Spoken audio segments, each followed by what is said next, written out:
Blog Talk Radio.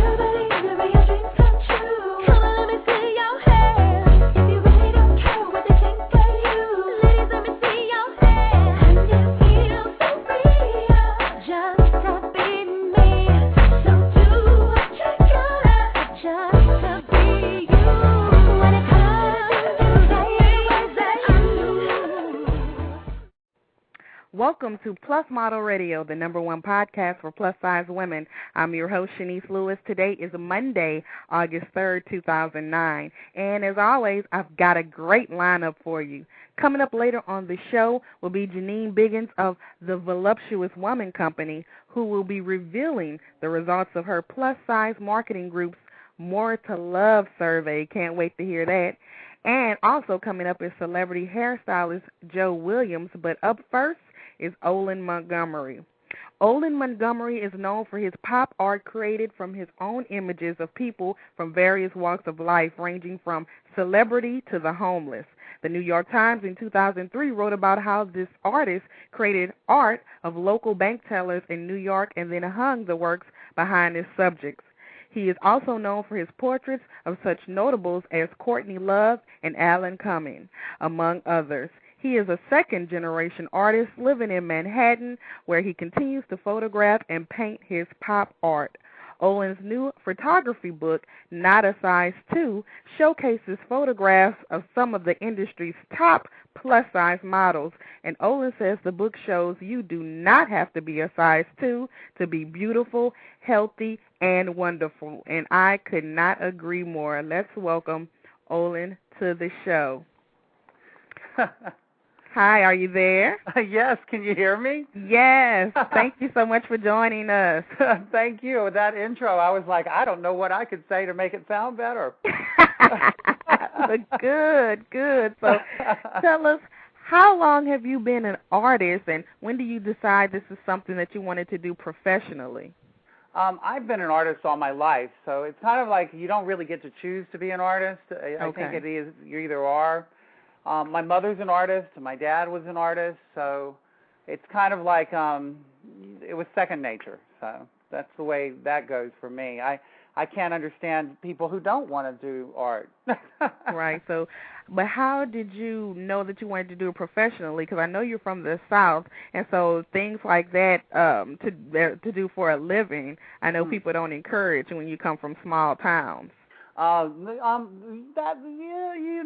know what? Encouragement really comes from your home and your family, your mom and your dad.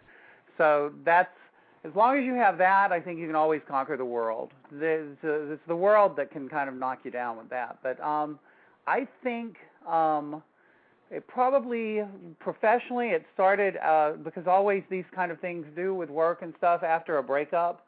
Mm-hmm. I said, okay, this is something I've done all my life, but I've never gone out there and put myself out and been vulnerable. This probably has a lot to do with why that book is so personal to me. So I said, okay, I'm going to put myself out there. You know, I think we all hit moments in our lives where we say, okay, what makes me happy and what am I going to do? Right.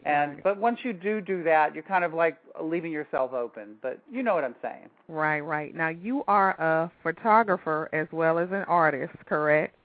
Yes, well, I combine, as my mom used to put it, artists have many mediums, and my father did photography and mom painted.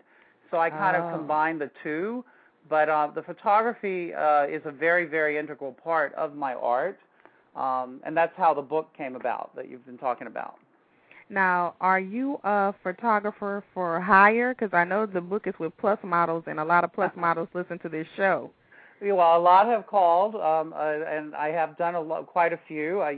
We have like a process, but yes, that has happened, and that's great because I'm an artist. I try to support my art every which way I can possibly do. But this actually starting to shoot the models happened because two of the most wonderful girls in the industry I worked a lot with over the years with Catherine's and Fashion Bug, and that's Sage and Victoria.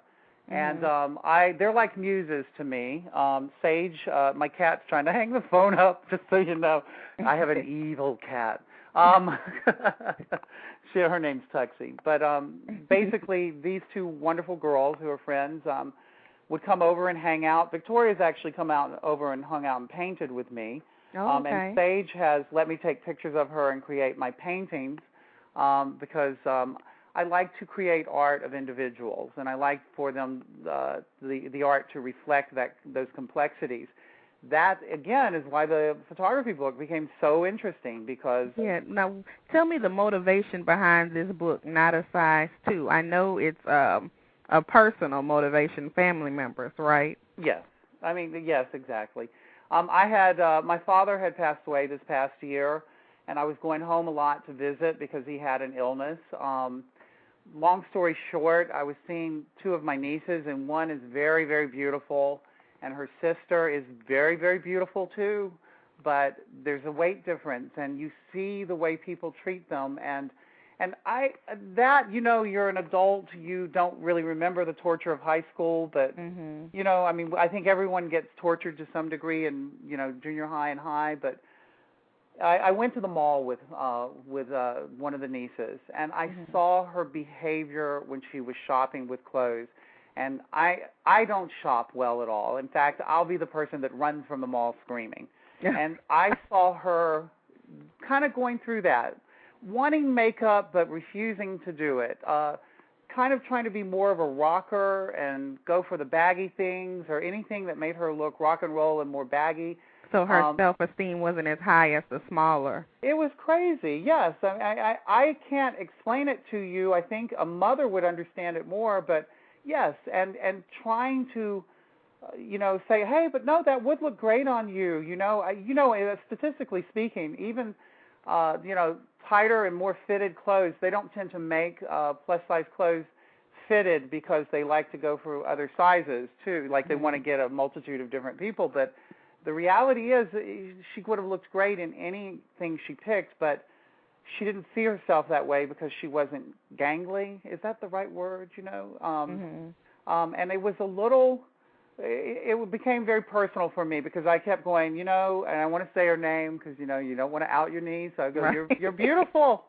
You are so beautiful. Please don't stop. Sorry, and, stop hiding behind these baggy clothes. But I don't know. So I set out to prove something, yes. So that day, is that when you got the idea for this book, or was it after you were shooting more plus models and it kind of connected with both instances? Well, I had been shooting the girls long before that, so because that brought it to a thing where I said, I've been taking pictures of these wonderfully beautiful girls. I know how wonderful they move. I know how beautiful their bodies are. Because, a lot of times when you shoot the models, they need lingerie, they do tight-fitting clothes, they also do baggy, they do many different things. And I'm one of these people that, like, from going to college in New York and working in the fashion industry in the 80s, I don't believe there was such a thing as a size 2. There maybe everybody was 6s and 8s, but, see, was never very conscious of numbers. Right. But I can tell you, people had... they weren't as thin as they are now, in these different respects, and that trend. I don't know if it's maybe because merchants just want to spend less money on fabric. I don't know, but I do know that the top models of the '80s, the Kim Alexises, the Brooke Shields, and all this, they were not as thin as these girls. Yes, and so a plus models are. I don't even know if plus is right. It's like when they call club kids club kids. Back in the 80s, they didn't call them club kids. They called them artistic people. Right. So, where these labels come from, I couldn't tell you. But these girls, I've been shooting a while, and I know how beautiful they are, and I know, that they're the average. What is it? The average female in America is supposed to be 162. But you have a greater amount of people. These are statistics. I remember reading them back then. We're like, you have a greater statistic of women being over 200, but right. the reality is they set a mark in modeling of 110 to 130. Right, you right. know? Well, did you shoot these plus-size models especially for this book, or was it a collection of photos you already had and you just put together? Oh, no, especially for this book. There's a definite style to it. Mm-hmm. It was very deliberate that I showed these women, you know, in a beautiful light, and they, of course, did their own thing as we did the pictures. And the most wonderful thing was that, like, Karen Talon, all the different girls, Wineka, I know you know all these people because Randy Graves, you know, Mm-hmm. Randy I didn't get to put in the book. Actually, Randy and I kept having schedule conflicts, and I'm so sad about that because she's one of my favorite plus models. Yeah. And see, plus, again, there I say that word. Why, you know, there needs to be a better word. Right. Now, were all the models in this book agency reps? How did you go about picking the models for the book? Yes, they were different girls that we scheduled tests. Different girls that I've worked with, different girls that were introduced to me through agents like Dorothy Combs. Okay. They're different ones. Dorothy Combs mainly because Dorothy and I, she's just a wonderful person. I think any model that is repped by Dorothy Combs is a model that's going to work. All right. You know, she's very one of the best agents in the business, I think. And so a lot of the girls were from Dorothy Combs, but there were others from different agencies as well. Yes, Victoria, I think, is with Wilhelmina. Alexandra with Ford, and Alexandra, you know, is a model that's been at Ford a long time, kind of, you know, a bit of an icon. Mm-hmm. But the most important thing about the photos were, you know, I feel like, you know, you ever feel like the big lug that's talking about something that has nothing to do with you because it grew into something more beautiful? Mm-hmm. And that's the way this book is, because if you read this book, all these girls say things that touch your heart. And all it is the pictures of the girls, and that to me is the most simple part of it, you know, because that's so easy. And so the setup of the book is on the side of the girl picture. She gives a personal story or what? Yes, she would just not a personal story. She would say something. I just said, say what you feel. Say something if it's inspirational. I mean, I think Muslima said, "My boyfriend likes me juicy," which I love. I wish I could figure out the meaning, but I love it. But then another, you're laughing. And then the other, like, one girl said, and I hate that, Kelly said that it was the most beautiful quote in the world. At the end, she said, after she said all these things about being a coach, you know, an athlete, healthy, this different thing, she said, yes, and a size 14, because sometimes there's just too much beauty to fit into a size 2. All right, that's wonderful? A good quote. Yes, and there were so many mainly like that. Like Cassia, one of the girls in there, wrote a wonderful thing about how if she could just help one girl to see herself in a better light, it would be a great thing because then she's done something wonderful. Alexandra said that it's better to accept herself today, you know, so that she can deal with the things she has to deal with tomorrow. I mean, these quotes are inspirational, and they come from the heart. They come from women who live, you know. Right. So that's the book is even more powerful because of that. And if you can go through the blurb.com thing on a not a size 2. I put it on the website tonight because I said, well, I'm going to be talking to you, and so. Right.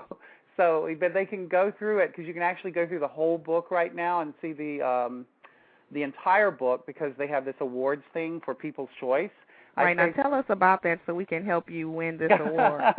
Well, they say it says that, you know, the people will choose one of the books from Blurb to be the People's Choice, and I would hope it would be me, but there are a lot of books. You're talking about over 2,000 books. But well, tell our listeners how we can vote for your book. Well, you can go to my website, and you can click on the Not a Size 2 icon from blurb.com, or you can copy and paste the, HTTP, which is on the website at lipstickchick.com, which is lipstickchic.com, or chic. So basically, that's my website. Or you can go to blurb.com directly, and then they give you the option up until like the middle, right about the end of August to vote for the book. But But read it. I would just tell everyone to read it, because when you go through it, you can actually read what the girls are saying on all the pages, and you can see every page. And I'm going to tell you, from the heart, when people speak from the heart, the pictures are beautiful, but that doesn't inspire as much. And I think that was the most wonderful thing for my nieces, because, you know, we need to find common ground. And if there's one thing that I try to do with my art, it's bring people together. I would love for our society and for people to understand the beauty of the individuals that come in all shapes and sizes and are healthy individuals roaming this planet, you know, so that we can understand that maybe we go through phases in fashion, but Romanesque beauty, or you know, different types of beauty will always exist and inspire great art and great things in life. You know, this world's pretty big, and it's got room enough for all types of people. Now, what has been some of the reactions from your fans about this book? Have you gotten any negative feedback for somebody that says it promotes obesity or something? No. Although I did read something today, and I laughed, and I said, okay, that's therapy. That girl needs therapy.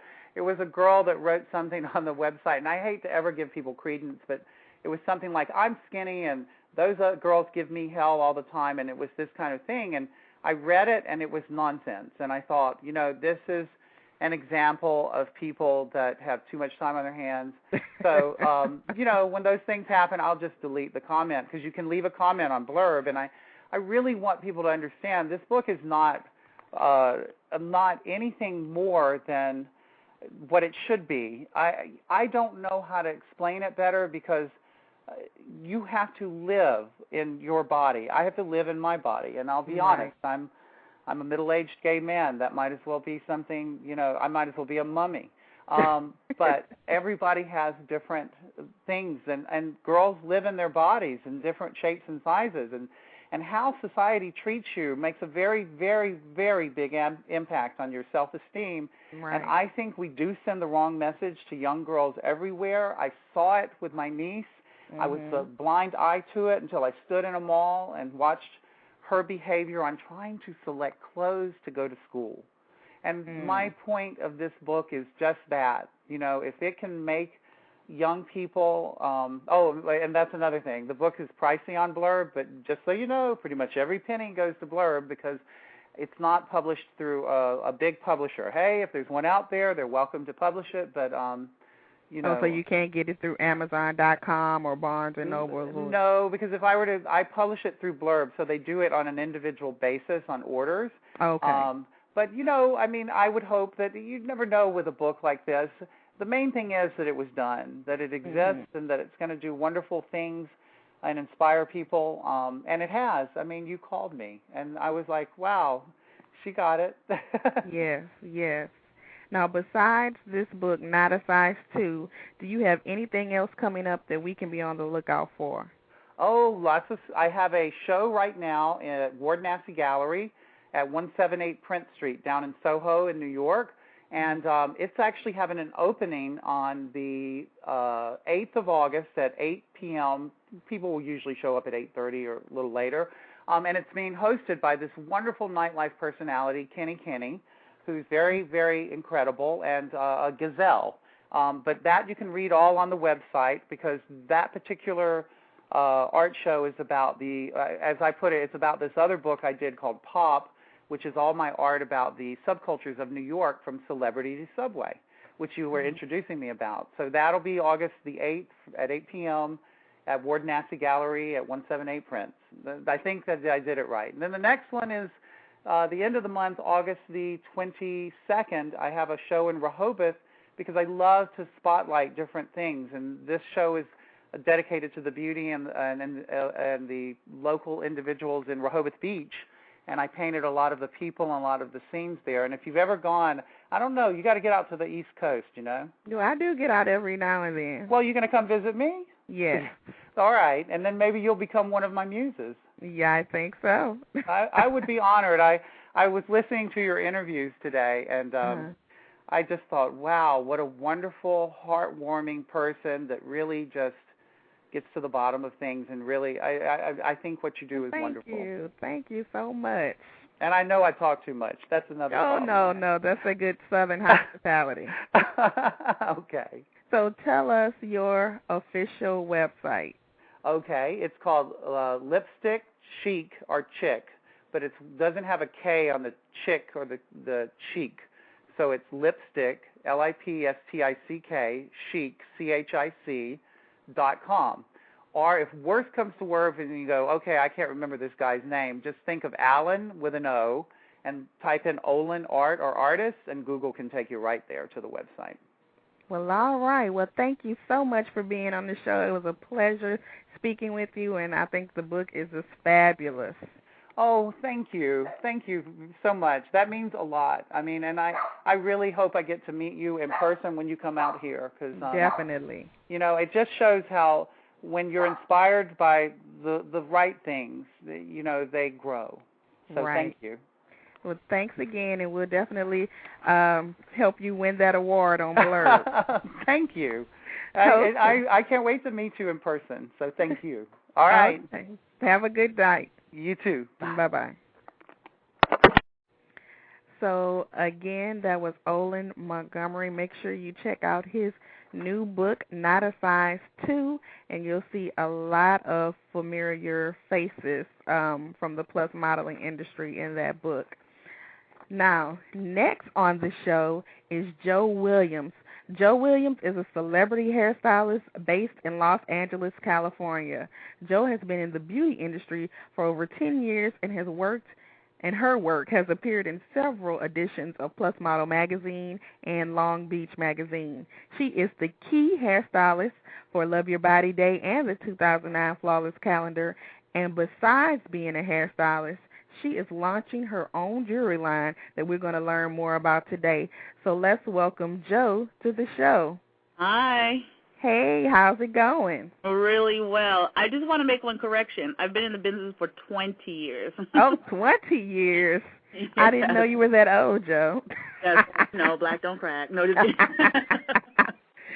Okay, 20 years. So tell us about your background in the beauty industry and what are your specialties? Well, it started off, typical. Went to cosmetology. Actually, I went to a city college because I was told that city colleges were a lot better than private colleges because they had to be state certified or they had to run by a certain type of curriculum. So I went to a city beauty college and, of course, got my license there. But while I was in college, I always wanted to be, number one. So I was always, in competitions and stuff like that and ended up in the mini salon or whatever you have it. They only allow 6 people at the most or 4 or 3, something like that. So it was fun. And then, of course, I graduated and then went on to assisting. And that lasted just a couple of years, which I recommend to anyone who gets out. They need to assist, even though I was, antsy and I didn't assist as long as I should have. I should have assisted longer because I believe assisting is where you really learn. But if you do assist, go to, stylists out there that are well-known, people who have an educational program, things like that, because you start off small, you end up small. It makes it harder to fight to get where you want. So if you start off assisting at a top salon, you don't have that far to go to get to where you want. So, that's kind of where I started. And then from there, I kind of fell into education. I met this one woman. Her name is Janice Hartman. She's awesome, and she used to work for Joico. She was an educator and a platform artist for Joico, so I met her, and through her I ended up educating for Artec and being a junior platform artist for Artec. And then through the years, L'Oreal acquired Artec, and I became an educator for L'Oreal Professionnel. So it's been a long journey. I've been an educator, platform artist for over, I'd say, 10 years or so. Now, and tell us some of the celebrities that you've had the opportunity to work with over the years. Roseanne is one. Oh my God! Every time somebody asks me this, I go totally blank. Well, I know Kim Coles and Mia Tyler. Kim Coles. Oh goodness, who's recent? Oh my goodness. Now you got me thinking black. All I see is I see a black picture. I can't think of anybody right now. But well, that's okay. Well, you named. When I think of somebody, I'm gonna say, hey, there was this one. But there's been several. There's been a lot of them. But yeah, you get in and you learn, and it's exciting. But people think it's an easy job, and let me tell you, it's not an easy job. It's long, hard work to get where I am today. And you can ask the makeup artist I work with. She's been in business for 20 years and had the same long haul, and it's a long journey. It's a long, hard journey, but you know what? Once you get there, it's good. It's really good. So, what are some tips you can give to our listeners for their hair to be photo shoot ready?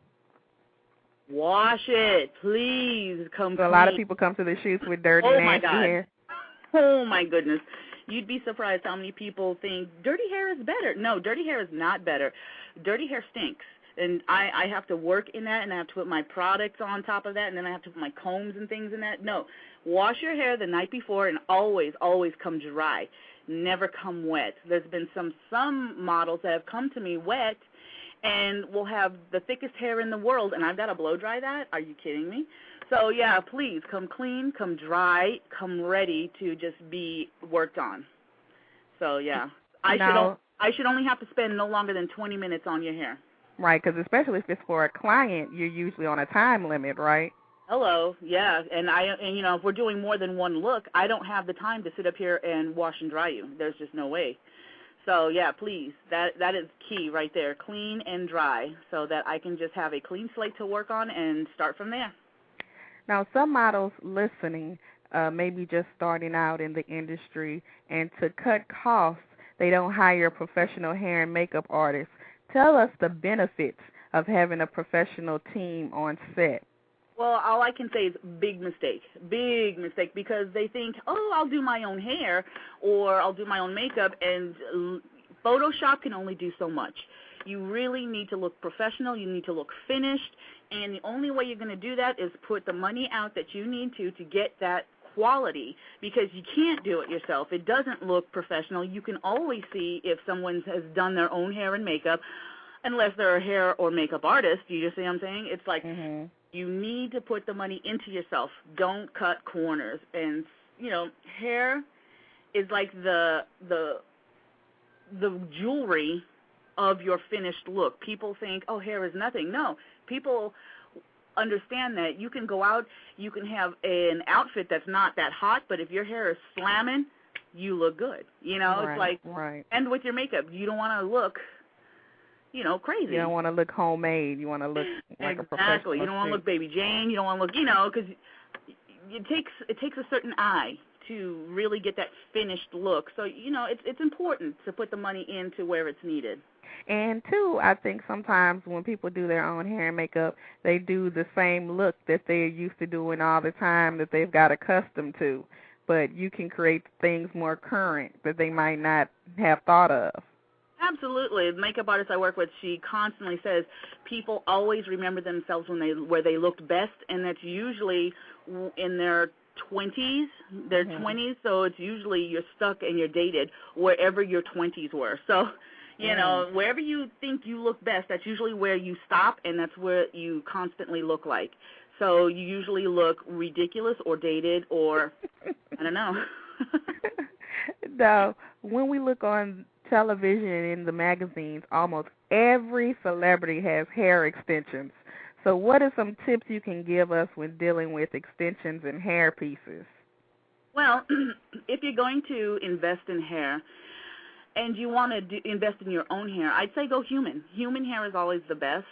Synthetic hair you can't do anything with. You can't color, you can't cut, you can't, put a hot iron on. Even wigs. If you want to have a nice, beautiful wig that's going to last you a long time, go human. If you're going to do extensions, please keep them up. That's all I ask. Keep them up. If you're going to put the money into adding that hair into your hair as a permanent substance, then you need to keep it up. It's cheaper to keep it up than having to redo it every single time you have to get your dreadlocks removed. I'm telling you, I get hats walking in, and I'm just like, are you kidding? You could have just, redone a couple of them. It would have been so much cheaper for you in the long run, but no, people get lazy. And if you are lazy, then I suggest clip-in.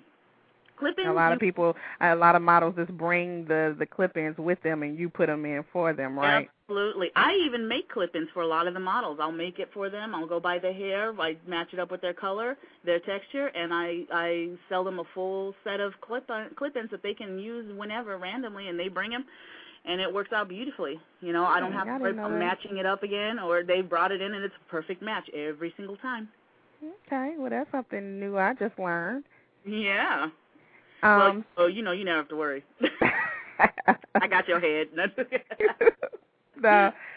Besides styling for photo shoots, right, you are also available to conduct workshops and classes. So tell us the type of topics you can discuss in workshops, and if somebody's interested in having you.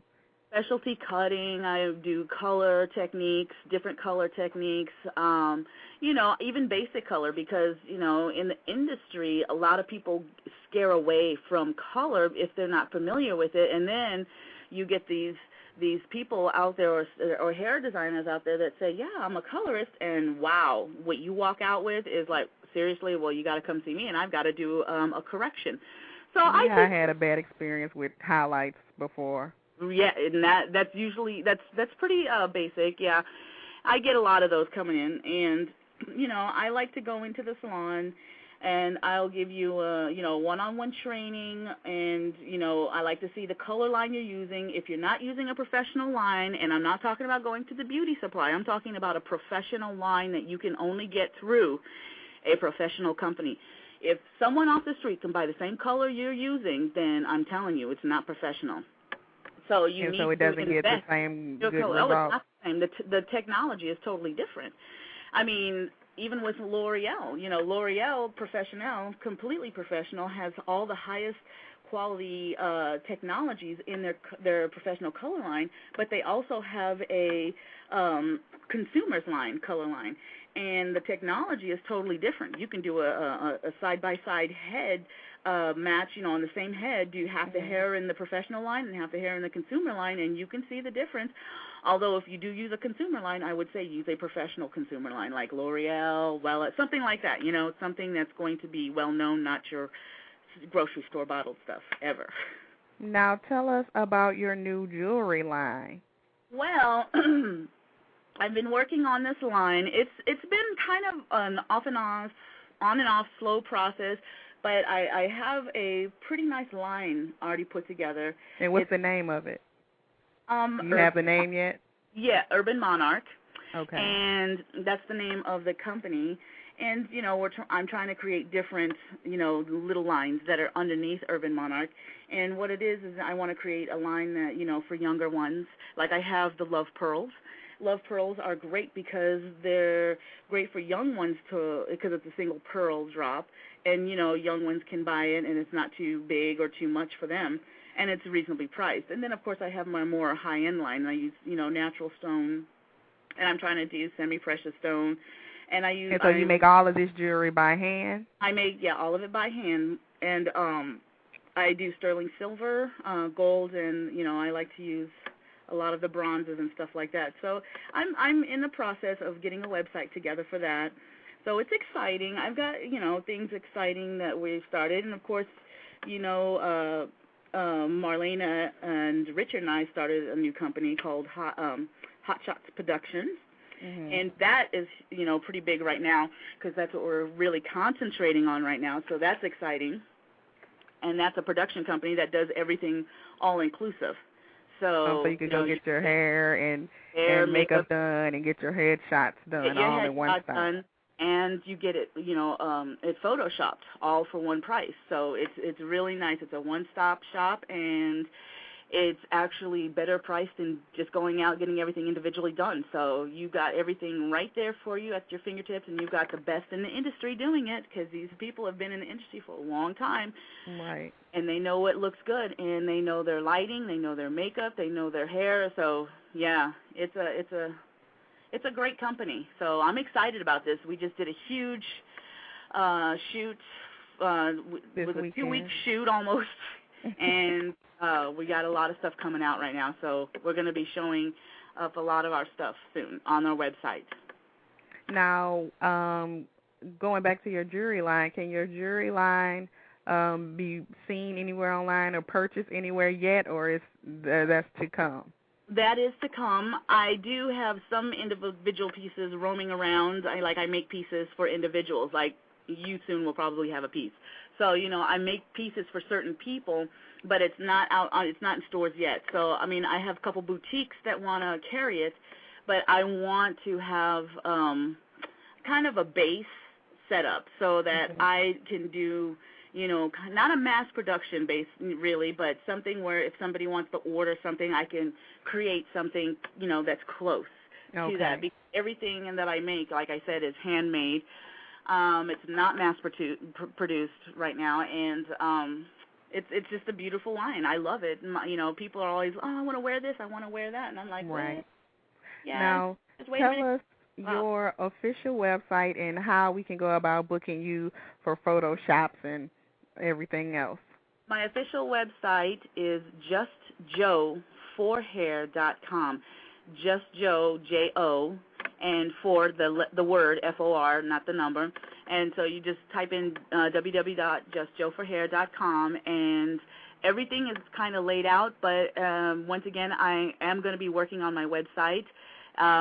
So, look for all the updates that are going to be happening or coming soon. And if anybody's interested in booking you to do their hair on a photo shoot or just doing their hair just in general, they can just contact you through the website. They can contact me through the website, or they can call me direct on my cell, or they can call makeup artist Marlena, because, we book each other up. So, yeah. And you're also on Facebook.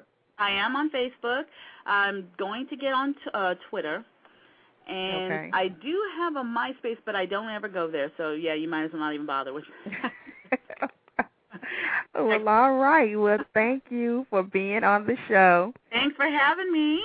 And we will definitely be on the lookout for all the new exciting things you got coming up. Oh, and I can't wait to share them with you. And everybody will see your work at Love Your Body Day, too. Absolutely, always. Well, all right. Well, I'll talk to you later. Thanks for being on the show, girl. Thanks, Chenese, and I'll see you soon. Okay, bye-bye. Bye-bye. And again, that was Jo Williams, a fabulous hairstylist, and you've probably seen her work on the covers of Plus Model magazine, and all the models out here use Jo and Marlena. They're a team, so make sure you check out her website. Now, last but definitely not least is Jennene Biggins. The Voluptuous Woman Company, founded in 1997 by Jennene Biggins, is an organization that functions as an information source for plus-size women based outside of Washington, D.C. area in Forestville, Maryland. The Voluptuous Woman Company was created to celebrate the plus-size woman by providing information and visibility for them through various distribution channels. The company sponsors social, spiritual, and empowering events that provide the plus-size woman with the necessary tools to live life to the fullest. This year, Jennene also launched the Plus Size Marketing Group, which through online surveys, communities, and focus groups, we collectively bridge the gap between society and the plus-size industry. So let's welcome Jennene to the show. Hi, Chenese. How are you? Hey, I am wonderful. Thanks so much for being on the show. Thank you for having me. So first, let's talk about your company, and then we're going to get into what everybody wants to hear at the end. I know. We're going to make them wait. As you mentioned, the Voluptuous Woman Company was founded in 1997. It was a blessing then. I founded it basically just to have a community. Back then, I can't believe it's been about 12 years. And in 2003, we started carrying clothing, but throughout that time, we've had fashion shows. We had an empowerment weekend for plus-size women back in 2000 where we had workshops for women.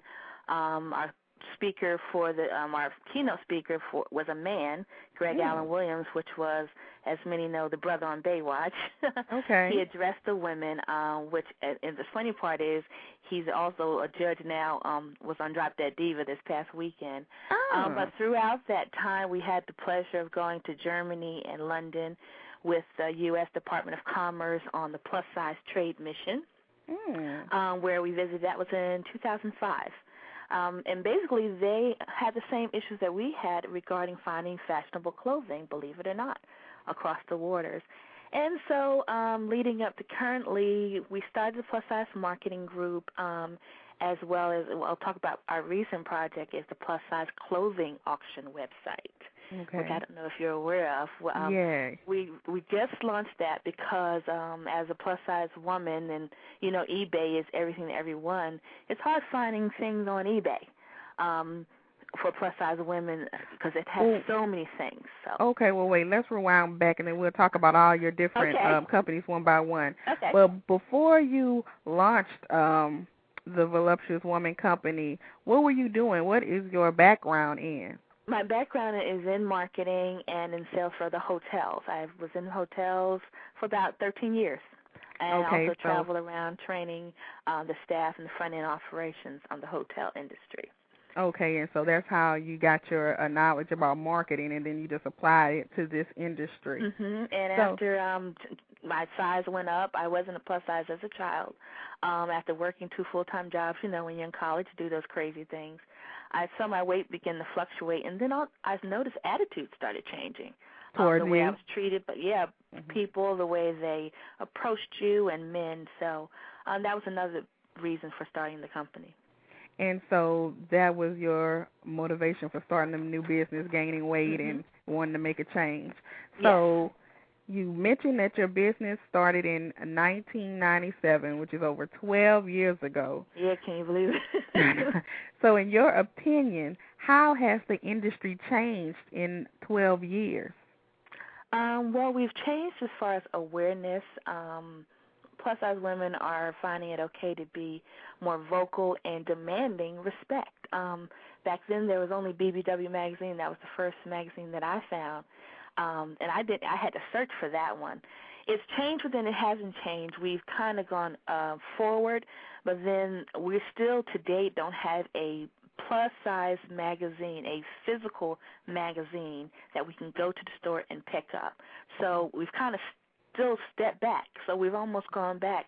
Even back then we had BBW at least, and then there was Mode, and then there was Belle. But today, why don't we have a magazine that we can go to the store and get? And we're the majority. I don't quite understand that. So that's very confusing to me. And over the years, over the 12 years, you've launched several websites and products geared towards plus-size women. So do they all fall under the umbrella of Voluptuous Woman, or are they separate companies? They are separate companies. They do fall under the umbrella of Voluptuous Woman Company. I strongly believe, like, I'll wake up in the middle of the night. I'm like, you know, we need this, or we don't have this, and we'll put it out there, and the women are so receptive. And even through, we started the marketing group because I wanted our voices to be heard. We have some wonderful organizations, and we as plus-size organizations and women, and even the thinner women who are advocates for our cause as well, we cannot leave them out. We have to come together, and because we are the majority. We are the majority, and I think if we come together, all the many, many hundreds of organizations, and say, we're not going to take it anymore, you need to represent us in catalogs, real plus-size women, because there's so many beautiful, beautiful plus-size women who want to be models, but there's no platform for them. Thank God we have Plus Model Magazine, which is online, and I know, and I'm going to claim it right now, it's going to be in print one day, but we have to get together and demand it. Right, and support it. And exactly, and support it. Definitely. So let's go through some of your projects under your company. Now, the Voluptuous bath wraps, are you still selling these? Yes, we are. They're on back order because we had a problem with our manufacturer that did it. You know, unfortunately, it's really hard finding a manufacturer in the U.S. And we want them made here. So they're on back order right now. We have women who are on our list, and hopefully in another month and a half we'll have them back. But that product sold very well for us, and we're making them in 2 sizes because our larger sisters wanted them as well, because the one we had went up to about 50 bus line, and we want to be able to accommodate as many women as we can. Okay, now there's one project. Another website you have is Plus Size Events. Now tell us about that. Plus Size Events basically is a portal for anything plus size events that are going on. You know, we have Facebook, we have so many groups and so many websites, and women always say, I didn't know that was going on and that was happening. So I just created one site that's directly, all it has on it is a calendar of plus size events. And anytime, and you can post it for free. And I ask women to go on there, post model calls, empowerment weekends, anything. So do you have to submit it, or you just go on there and then you can place it on the calendar? You put it on the calendar. There's directions. It says to list your event. Click here. It takes all of 5 minutes to do it, and you do it yourself. You don't have to wait for us to quote-unquote approve it. We do go through it because we still are keeping under the mantra we want positive image of plus-size women. Okay. So if it's an event that is degrading to us, we will take it off. But however, we have not had that problem. Okay. And now this project, which you touched on a little bit, was the plus size auctions. Now tell us a little bit about that. We just launched that about 3 weeks ago. Basically, as carrying clothing and as women, I've posted things on eBay, and I found that there's so many things on eBay, from products to cars to cameras. Our information or our clothing or things we're trying to sell, whether new or old, gets lost. Mm-hmm. So we created a plus-size clothing auction. It mimics eBay. Same, you can have different auctions. You can do classified listings. It's totally self-serving. You don't have to wait for us to do anything. You go on. You can register to be a seller, or you can just register to, of course, to buy. You can browse. And is there a fee to do to sell things on there? Is there a fee? Yeah, there's a minimum insertion fee, and all that information is online. We are getting ready to launch a free insertion fee till the end of the year. So that will be up tomorrow. But it's the same as eBay. Matter of fact, it was less than eBay. If you've ever put anything on eBay, it's just pennies on the dollar. But we launched that, and we're finding that we're building that community up. I said it's only been about 3 weeks that we've barely been promoting it. Okay. Yeah. So that's hot off the press. That's hot off the press. Now tell us about the Plus Size Marketing Group. Well, when I heard, I was contacted several months ago as a plus size organization from some of the producers in order to get the word out about the More to Love show coming up. Mm-hmm. And I did ask them, I said, okay, are you coming to the Washington, D.C. area? They're like, oh, no, we're not. But then I started thinking, like, okay, we don't want this to be another show that degrades us. Mm-hmm. So I put a website up, and just to get kind of what people, the buzz, and they were thinking about. And that's basically how that was created. And in watching, we did a post survey of the women who were going to be, watching the show. Mm-hmm. And the biggest question we asked, one of the main questions was, if they represent plus-size women negatively, would you watch? On that survey, we only had about 125 respondents, and 91% of them said no, that they would not watch if we were negatively represented. And so, and 100% said we're totally not represented right now in the media positively. And so overall, did people find the show after they watched it, they were pleased with the representation of plus-size women, or upset? Let's talk about those results. Okay.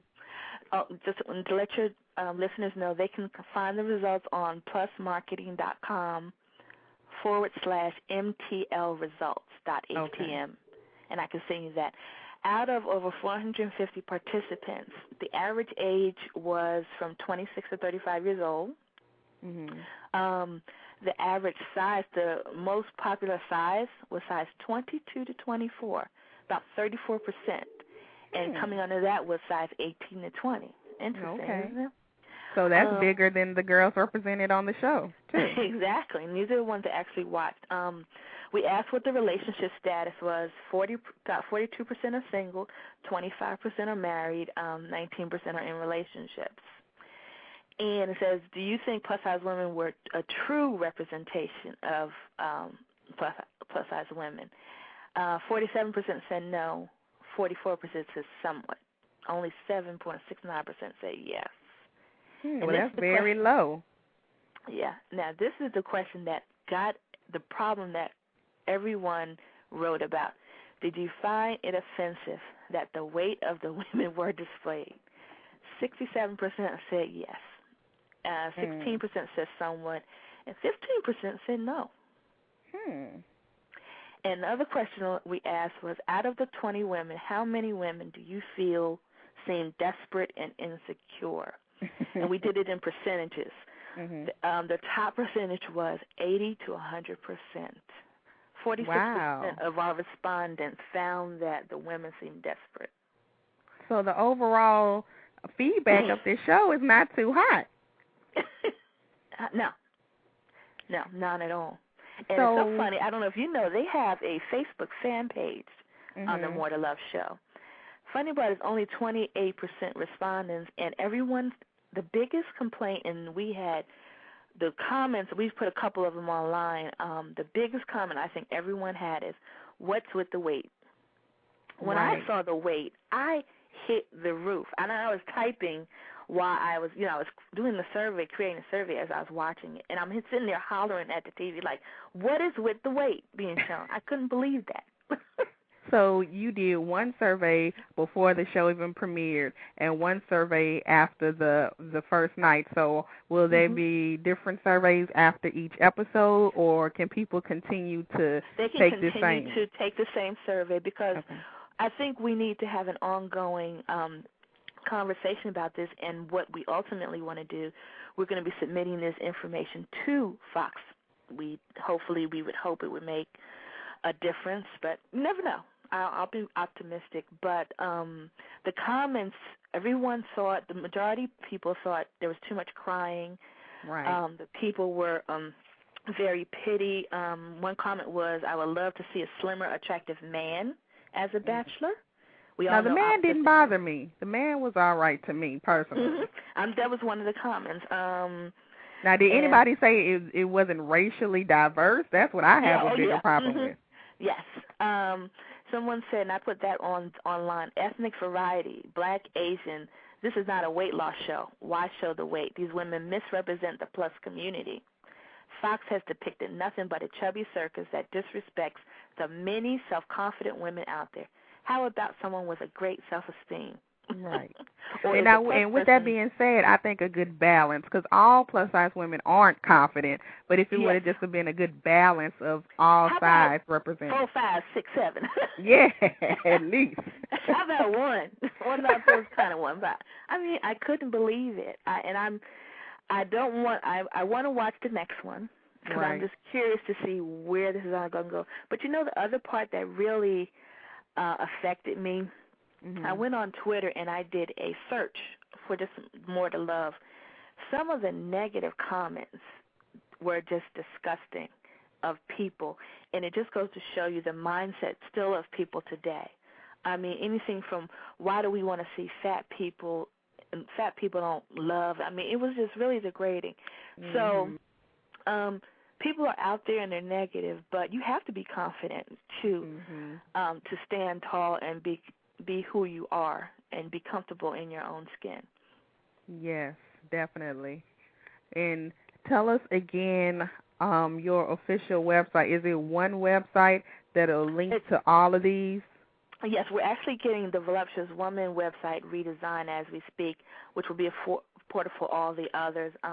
But for the survey, it's plussizemarketinggroup.com. Okay. And that has links to all the other sites. And so there's in our main site, Voluptuous Woman, the current one, www.volupwoman.com. And that goes to show you in 1997, the domain names weren't very long, so that's why we had to make it Voluptuous Woman. What is that Voluptuous Woman? I was like, well, back then you couldn't have so many characters. But we want women to please continue to participate. We want to hear everything that you have to say, and the numbers speak for themselves. Women are not happy with the show.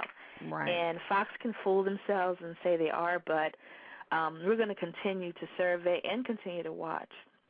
Definitely. But women have to voice their opinion. If you don't do it through our survey, write to Fox directly. You can go online and tell them how you felt about the show. Exactly. And did you know it's airing again tonight? No, the same episode? The same episode. Well, then this is the third time they're re-airing. It aired again on Friday, this past Friday, and I just noticed on their website it's airing again tonight. Well, it was tonight at 9. Well, it's interesting how this all folds out. You have to come back and tell us the ending results at the end of the show. Yes, it's going to be interesting. And I just think we need to have more dialogue in how we're represented and the way the show is being handled. So, and I'm hoping it gets better. I have faith in Emmy. Yeah. I'm hoping they take what she has to say, Right. Hard.